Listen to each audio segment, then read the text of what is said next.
Everybody. This is Michelle with From 9 to Thrive, and it is Happy Freedom Friday.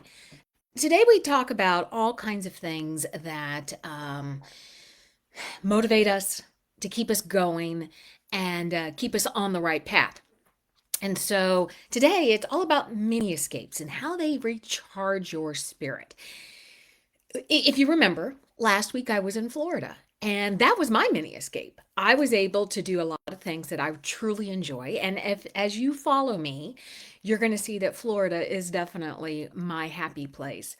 But let me give you little examples of how just a little mini escape, even if you're still working, can actually recharge you and get you back into that frame of mind that you need to be in.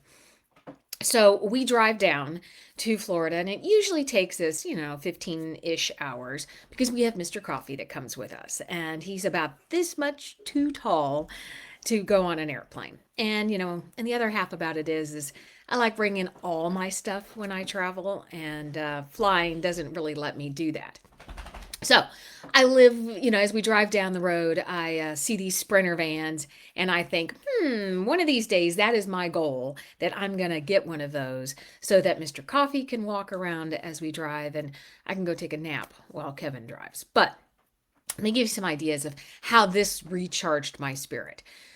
I am not a huge soccer fan, but I do enjoy following the Orlando soccer team, and they were in the semifinals last weekend. Well, the weekend before last, and we had the opportunity to attend the game. I'm telling you, celebrate those wins. Because the following weekend they played and they didn't make it any further in the tournament. But it was so cool just being around people who had that, interest in and that common goal of we're going to win this game. It was such an exciting game, and so uplifting to be around people who, if you ever go to a live soccer game, I'm telling you, they do the chants and they have the drums and they have the flags, and it's just this celebratory environment. So it recharged me, set the stage for my whole week, and I'm like, yes, this is how I want my week to start. We are annual pass holders, but we don't have the upper limit pass. And so this is the last week that we would be able to be in the parks until next year, because with traveling and getting back down into Florida, the next time we'll be there, we'll be blocked out. So we made sure to take advantage of being able to head over. And my favorite park is Hollywood Studios. It just has this really cool vibe. I have certain benches, believe it or not. I mean, if you're an annual pass holder, you'll understand this, but I have certain benches that are my bench, and I sit there, and there's a view that I think of and I reflect back on whenever I'm at home. And it just, I absorbed all of the Christmas lights and the trees and the decorations. And I tell you, Disney does it better than anybody else. And, but everybody there is in a happy mood. And, it really made me focus of living in that moment, not thinking about, oh, I'm not going to be able to do this till next year. No, I focused on living in the moment, enjoying every second I was there, and filled my cup up with what I could at that moment. Um, you're when you're down in an area that we have a home there. Um, so we have a lot of the routine things. You clean your house, you go shopping, you do all those things. And so some of that mini vacation, that mini escape, doesn't allow for a full recharge, but it's a different space, it's a different location.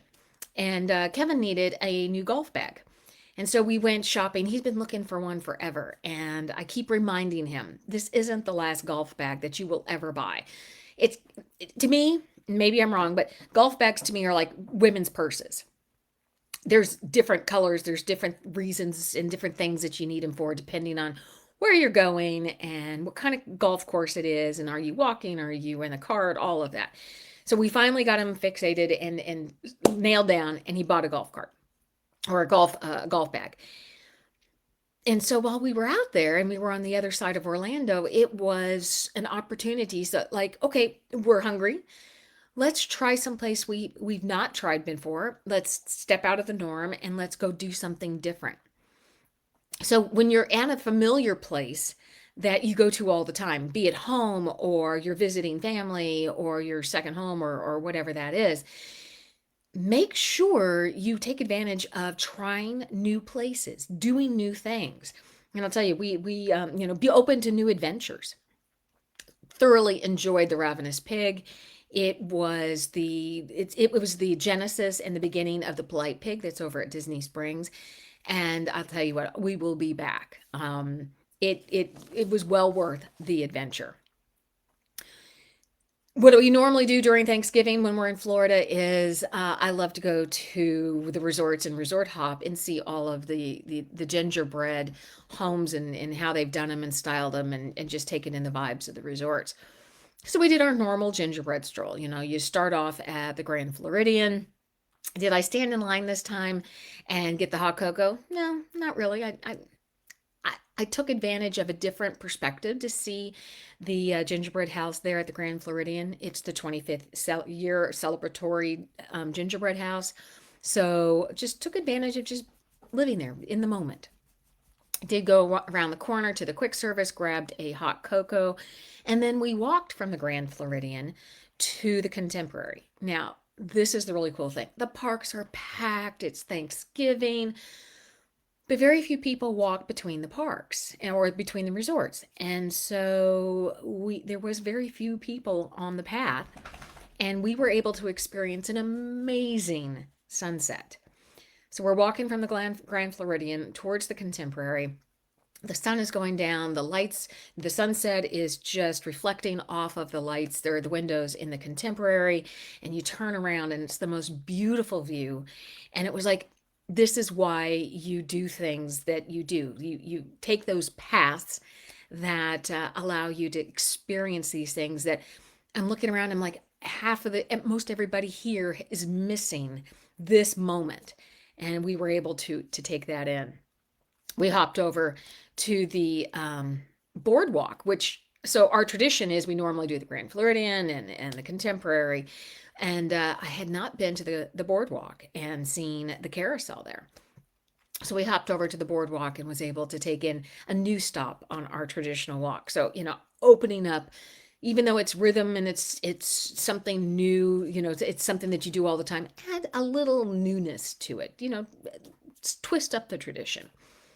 And then I have to tell you, I mentioned this earlier in the week, our drive home, because everybody on the planet was deciding to drive home on Sunday after Thanksgiving. It was the longest drive that we have ever had. It took us over 19 hours to get home. But I took advantage of that time. I read things, I caught up on things in terms of structure and planning, and checked out new platforms and read up and watched some videos on how to better use some platforms.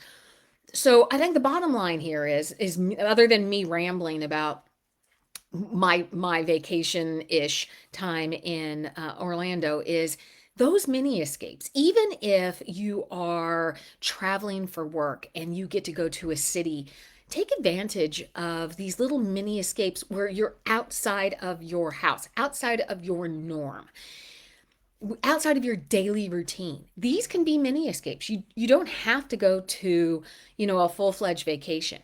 Take advantage of those and find something new. Find something that sparks you, that brings you back that creative ideas. In the meantime, what is your ideal mini escape? Have you had a work trip lately? Have you escaped somewhere to visit family and took advantage of the opportunities that were in that city? Put down in the comments below. And see, Mr. Coffee's stopping by to say hi. Put down in the comments below. Let me know what you do during your mini escapes. Do you have a routine? If you don't, what do you like to do? What to you is a mini escape? In the meantime, head over to from9to thrive.com, grab my free mini course.